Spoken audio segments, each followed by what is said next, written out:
All right, so here we are at reading 18 of Regarding the Fountain.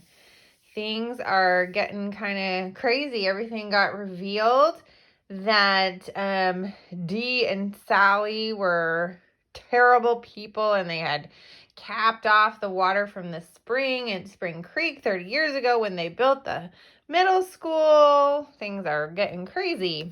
So the fifth graders just finished their opera and gave everything away. So they told the whole town what happened. So here we have, this is the Associate Circuit Court of Geyser Creek County, Missouri, because it's a geyser, it's not a spring. A search warrant, that means they get to go look for evidence.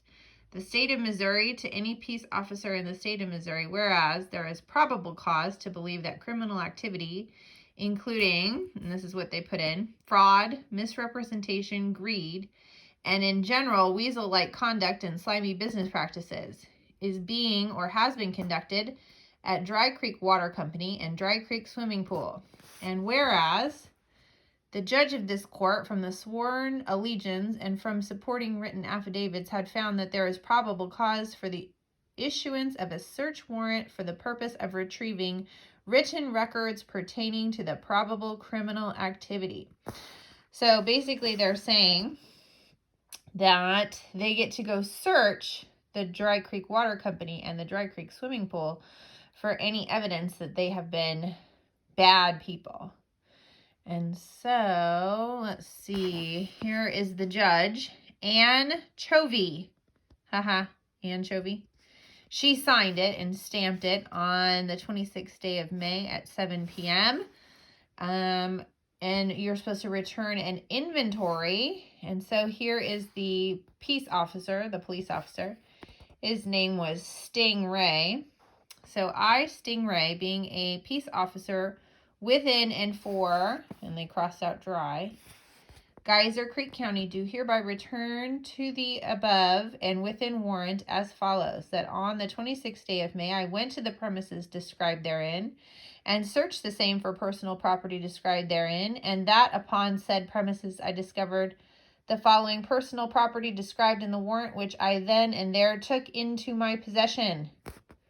So this is what Stingray wrote. He found a bazillion letters, faxes, memos, and miscellaneous correspondence written by Sally Mander and Delbert D. Eel, the rats. So he found all their faxes and letters and everything. They went back and forth with each other.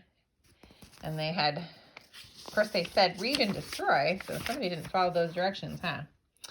Oh, and here's the police report from Geyser Creek. And the sheriff's name is Mackrell. Mackerel. The date is May 26th. So here we have Sally Mander, who's 5'5", 162 pounds, and those are her fingerprints. And here's Delbert D. Eel, who is 6'2", weighs 155 pounds, and those are his fingerprints. Mander and Eel booked on charges of fraud, misrepresentation, greed, and in general, weasel-like conduct and slimy business practices. Attached, enlarged photo taken and developed by 5th grade students of map in Eel's office, detailing underground water pipes from Geyser to Eel's Water Company and Mander's Pool. Trial date is tomorrow. Cool. So now here is a new newspaper. That's the Geyser Creek Gazette. And their motto is, "We're gushing with good news. Established today." The May 27th edition, 35 cents. What a day. What a fountain. Look at that. Florence Waters unveils new drinking fountain. Photo courtesy of Patty. Wow, that is quite a fountain. They do have swans. Goodness.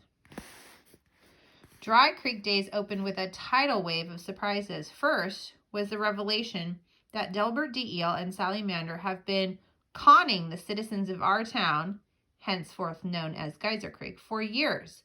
Using an elaborate underground network of pipes, Eel and Mander successfully channeled water from the recently renamed Geyser Creek directly to their private businesses, the water company, and the swimming pool, respectively.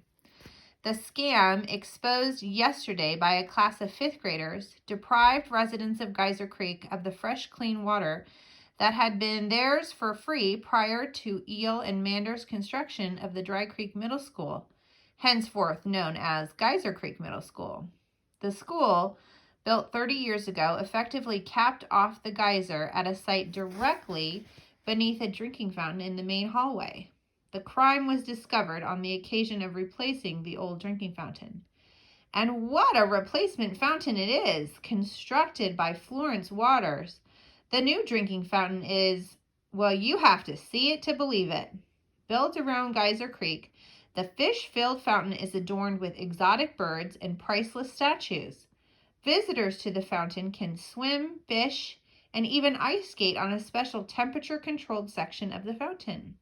There's a natural whirlpool, look under the weeping willow tree, and a deep end in the fountain, perfect for deep-sea fishing and scuba diving. And in the center of the fountain, a geyser, also discovered by the 5th grade class, spews a column of bubbly water high into the air. Continued on page 2. Perhaps the most surprising of all is the price of the fountain. When asked how much such an elaborate structure will cost the taxpayers of Geyser Creek, Florence Waters said, "Well, it's free, of course. The students designed it. I just added a few things here and there. Oh, and I brought the walrus, too. His name is Wally. I'm giving him to Mr. Wally Russ. Do you think they'll be friends?" Upon seeing the fountain and walrus for the first time, eyewitnesses heard Mr. Russ say, "What? Who? How?" And here are some scenes from Dry Creek days, known henceforth as Geyser Creek days. So there's the Sam and tuna combo, exposes scam, and they're being taken away by the police. And here's Principal Walter Russ makes a new friend. Haha, they kind of look very similar. Oh my, and look, the Curl and Twirl reopens under a new name. Owner creates geyser-inspired hairstyle. There's Pearl Oster. She looks much happier. Pearl Oster heard the news about the geyser just as she was closing the doors to her beauty shop for the last time. "At first, I thought it was too good to be true," Stir said. "But then I turned on the faucets in my shampoo tubs. They weren't easy to turn on after all these years, but then all of a sudden the glorious water just came bubbling out. I sat down and washed my hair in it 3 times in a row. It's just like the old days." In celebration of the return of free water, Stir is renaming her hair salon the Fountainhead. In addition, Stir is offering a special on her original Geyser Do. "It's inspired by the geyser and the fountain," said Stir of the hairstyle, "which will be offered free of charge to anyone who visits the Fountainhead this summer."